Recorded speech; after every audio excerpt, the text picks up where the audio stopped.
Hello दोस्तों, हम government ITI Jodhpur electrician junior के स्टूडेंट्स हैं। आज हम करने वाले हैं ट्रांसफार्मर का प्रैक्टिकल। इससे पहले वाले प्रैक्टिकल में हमने देखा था टर्मिनल टेस्टिंग, जिसमें हमने ST और LT टर्मिनल की टेस्टिंग की थी।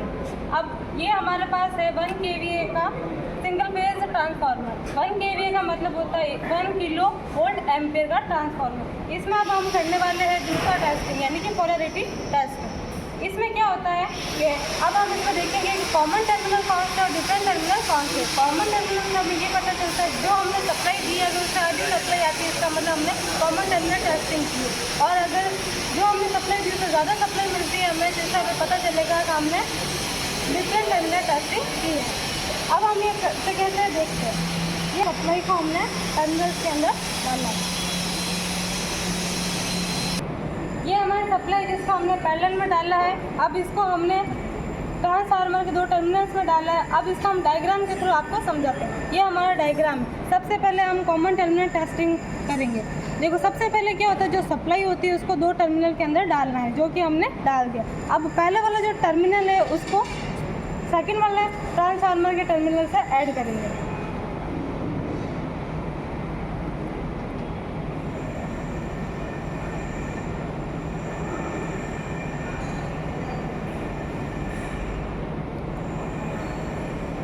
ठीक है, यहाँ तक हमारा सर्किट पूरा हो गया।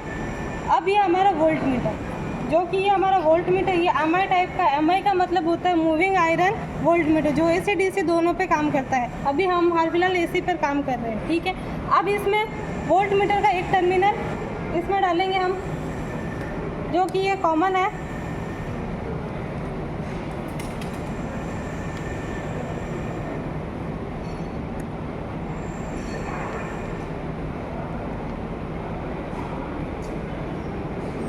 अब वोल्ट मीटर का जो दूसरा सिरा है वो दूसरे वाले टर्मिनल में हमको डालना है।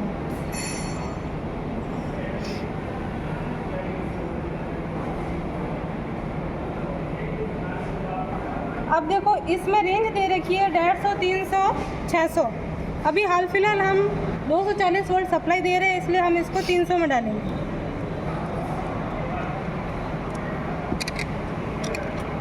अब हम यहाँ से सप्लाई ऑन करते हैं। आप देख सकते हैं हमारी रीडिंग आ रही है इसमें 58 के लमसम, क्योंकि हमने 300 में डाला है। तो अब इसको हमको 2 से मल्टीप्लाई करना होता है, जो आएगी लगभग 160 के लगभग। जैसे कि आपने देखा, हमने कॉमन टर्मिनल टेस्टिंग की है, क्योंकि कॉमन टर्मिनल टेस्टिंग पे हमने जो इनपुट सप्लाई दी है उससे हमें आधी सप्लाई मिलती है। हमारी सप्लाई है 212 और हमें इसकी बराबर आधी, यानी कि 106 समथिंग सप्लाई मिल रही है। हमने एक टाइप देख लिया है टर्मिनल टेस्टिंग का। अब हम दूसरा टाइप देखने वाले हैं, जिसमें हम डिफरेंट टर्मिनल टेस्टिंग करेंगे। ये उसका डायग्राम है। ठीक है, अब इस डायग्राम से हम यहाँ पर कनेक्शन करते हैं। ठीक है, जैसे कि इस डायग्राम में दिखाया गया है, सबसे पहले जो सप्लाई होती है उसको 2 टर्मिनल्स पे डालना है, जो कि हमने पहले ही कर रखा है। ये हमारे 2 टर्मिनल हो गए। ठीक है, उसके बाद जो कि डायग्राम में दिखाया गया है, A1 सिरे को हम इसके लास्ट वाले सेकंड वाले सिरे में डालते हैं, जो कि पहले हमने यहाँ डाला था। अब हमको यहाँ से निकाल के इसके दूसरे वाले सिरे में डालना है। ठीक है, उसके बाद जैसे कि डायग्राम में दिखाया गया है, वोल्ट मीटर जो होता है उसको A2 सिरे में डालते हैं, जो कि हमने पहले ही कर रखा है। और अब जो इसका दूसरा सिरा वो B1 में डालेंगे, यानी कि जो पहले यहाँ डाल रखा था उसको यहाँ पे डालना है। और इसी के साथ वोल्ट मीटर में भी रेंज में थोड़ा चेंज करना है। पहले हमने 300 पे रखा था, अब हम रखेंगे 600 पर। ठीक है, अब यहाँ से हम सप्लाई ऑन करते हैं।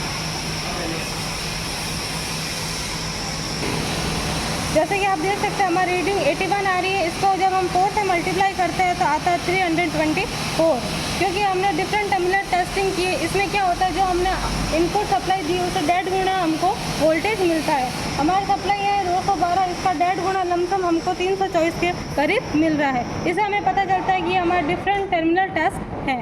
दोस्तों, ये हमारा आज का टर्मिनल टेस्टिंग का वीडियो था, जो हमने ट्रांसफार्मर में टर्मिनल टेस्टिंग के बारे में बताया, डिफरेंट और same time terminal testing. Thank you.